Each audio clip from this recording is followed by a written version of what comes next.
Hi. There's been many heated debates throughout history. Who's better, Britain or France? Who's the GOAT, Jordan or LeBron? Does pineapple belong on pizza? All have very valid arguments and are generally sorted out peacefully, usually. But one of the most pervasive, and one of my personal favorites, is the question of who really discovered the Americas first? Of course, there's the obvious answer, but I mean, who is the first non-native to land on American shores? I have three main contenders, so let's go check it out. Ladies and gentlemen, welcome back to the Austin in Time Show, where we jump into the historical fray in a historical way. Today's big question is as old as time itself. Who really discovered America first? We have three contestants for you today on our show, so let's bring them all on. Contestant number one, please make your way to the stage. Alright, we all know this one. In 1492, Columbus sailed the ocean blue. Why? To find a new trade route to Asia so that Europe could get back in on the spice trade because the Ottomans felt like being mean and cut them off from it. Or if you're Ridley Scott, to prove the earth was round, but also not at the same time. I don't know, don't watch that movie. Despite sailing from Spain, Christopher Columbus was actually Italian. He had tried for many years to get a charter for his new idea of just sailing west across the Atlantic instead of going all the way around Africa like the Portuguese had been doing. But luckily for him, the Reconquista had just ended after 796 years, and the new young and ambitious Spanish royals were willing to give him that charter. So on August 3rd, 1492, Columbus set sail with three ships called the Nina, the Pinta, and the Santa Maria, along with his crew of 90 men. They sailed across the Atlantic for 2 months, almost mutinied, almost turned back, but on October 12th at 2 a.m., a sailor on the Pinta named Juan Rodriguez noticed some land up ahead, and the ships would land there the next morning. Although Columbus was convinced that they had landed on the outskirts of India, they had actually landed on an island in the Bahamas called Guanahani. While there, they met the native Taino people, which if you watch my Puerto Rico video, you would know is a European term. They spent some time there. Columbus wrote a lot about the Taino men's penises, got a gold boner himself, and he stole a few people. Columbus renamed the island of Guanahani to San Salvador and went on to explore the upper shores of Hispaniola and Cuba and returned to Spain in January of 1493. He made 2 more journeys back to the Caribbean, and on his second, he led a personal invasion of Hispaniola. On his third, he arrived in Trinidad, explored the upper shores of South America, came back to Hispaniola to find his men had died of starvation and the native peoples rebelling, and made his way back to Spain after being arrested on personal orders from the Queen of Spain. All in all, we probably couldn't have picked a worse person to make the most important discovery in world history. Columbus died in 1506, convinced that he had landed in Asia, and we went for centuries thinking that he was the first European to land on American shores. Thank you, contestant number one. Please leave. We all hate you. The Austin in Time Show will be back after these messages. Hey there. Sorry for the interruption. I'm assuming if you're still here, you're enjoying my ramblings. But I just wanted to announce this. My lifelong goal is to become a collegiate level history professor. I love teaching history and learning about it. But the cost for a teaching credential can be upwards of $15,000 to $20,000 depending on what school you get it from. And I am trying to save up for that while I'm still in the early stages of my education. So I have had a Patreon set up. I am just now showing it. And if you'd like to donate to help me out in that journey, go right ahead. If you don't feel like it, totally fine. Alright, back to the video. Thank you.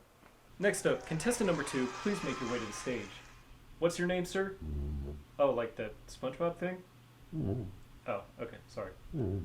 Leif Erikson was a Norse explorer born in Iceland in 970 CE, son of Eric the Red, the first European to colonize Greenland. When he was 30, he took a little trip to Norway and came back to Greenland a full-blown Christian, and was actually the first to bring the religion to Greenland. Around 1000 CE, he set sail west with his crew of 30 men, and they eventually found some land.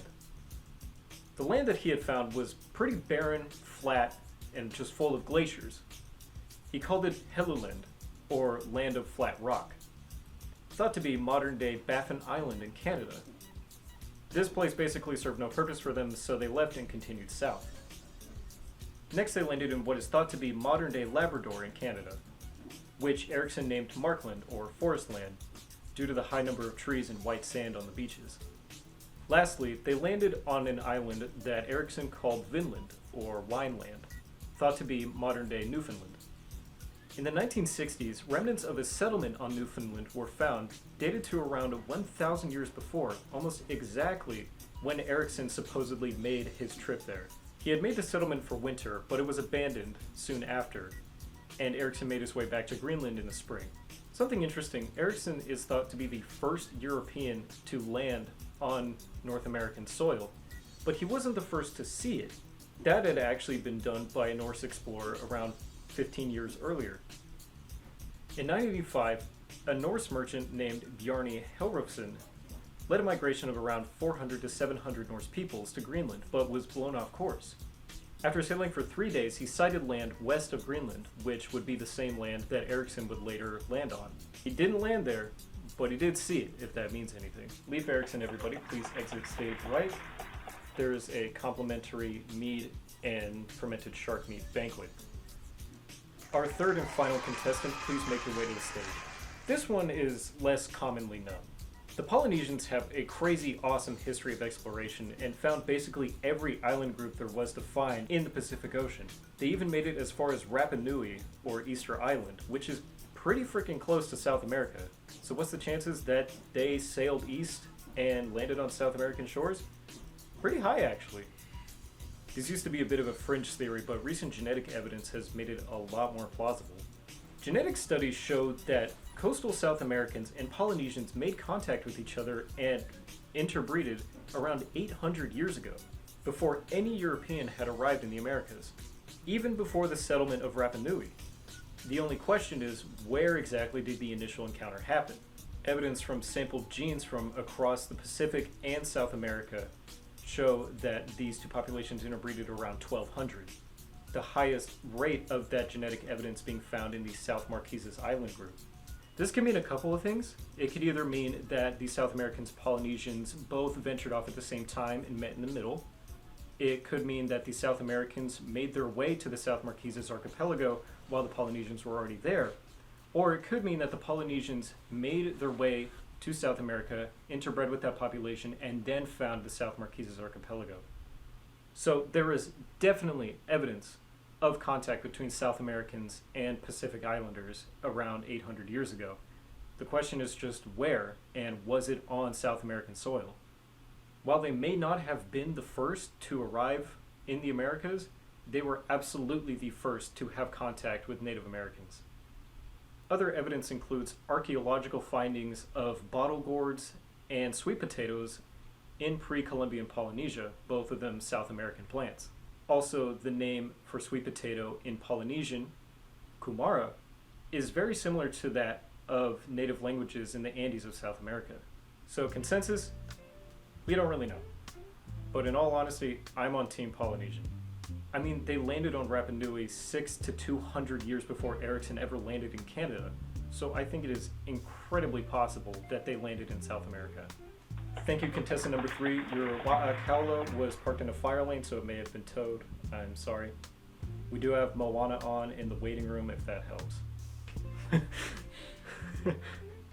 Alright, that about wraps things up. Thank you for coming. Who's that? Guys, did we? Oh my god. Alright. So I guess we have a bonus argument here. The Chinese. This is definitely more of a fringe theory with really no real evidence. It was mainly presented in this book, 1421, the year that China discovered America, by Gavin Menzies. The argument goes that the Ming Dynasty created a bunch of treasure ships to go around and collect tribute from trade partners. The captain split off from them, made his way to Africa, and then went all the way around Africa, all the way across the Atlantic, split off in the Caribbean, ended up circumnavigating the globe, even making some settlements in what is now California, South America, even discovered Antarctica and Australia. And they also brought some Mylodons back from Patagonia in South America. I'm not kidding. They state that this entire voyage was documented and recorded, but just so happened to be destroyed by the new Chinese government. How convenient. There are a lot of claims in this book, and no sources. So, verdict, it's kind of just the ramblings of a man who really, really, really wants his theory to be true. And it's definitely an interesting read. Just don't believe it, don't read it. I can make a full-length video on it if you guys want. Just let me know in the comments. I already did at some point. I had a whole script done. I recorded me talking about it, but it ended up being really bad, so I scrapped it. But if you want to see that, just let me know. Alright, that actually ends our segment tonight of the Austin in Time Show. Thank you, everybody. And I hope everybody has a good night. Thank you. So, I've discussed which non-native people first came across the Americas. With that being said, I'd like to tell you about the people who really discovered the Americas. This is an arrowhead point from the Clovis Culture, the earliest known culture to have inhabited North America. Our main evidence for them is these arrowheads, called a Clovis point. Charles C. Mann, author of the coolest book I've ever read, which I will plug in every single video that mentions Native Americans, said this about the Clovis culture. Clovis points are wholly distinctive, chipped from jasper, chert, obsidian, and other fine, brittle stone. They have a lance-shaped tip and, sometimes, wickedly sharp edges. Extending from the base towards the tips are shallow, concave grooves called flutes that may have helped the points be inserted into spear shafts. Typically about 4 inches long and 1/3 of an inch thick, they were sleek and often beautifully made. We don't have evidence for points like this anywhere else in the entire world.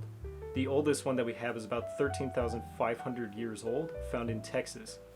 They've done research and tried to find some of these in Siberia, but have come up with nothing. So it's entirely possible that these Clovis points were the first American invention. Now, it is very, very possible, if not inevitable, that we will find evidence for earlier human habitation than 13,500 years ago. But for now, the Clovis culture came first. They were truly the first people to discover the Americas. Anyways, thank you so much for watching. If I got anything wrong, or if there's anything you'd like me to see cover, please let me know in the comments. Check out my Patreon if you want. I'm trying to save up for my teaching credential, you know that. And I hope you have a good day. See ya.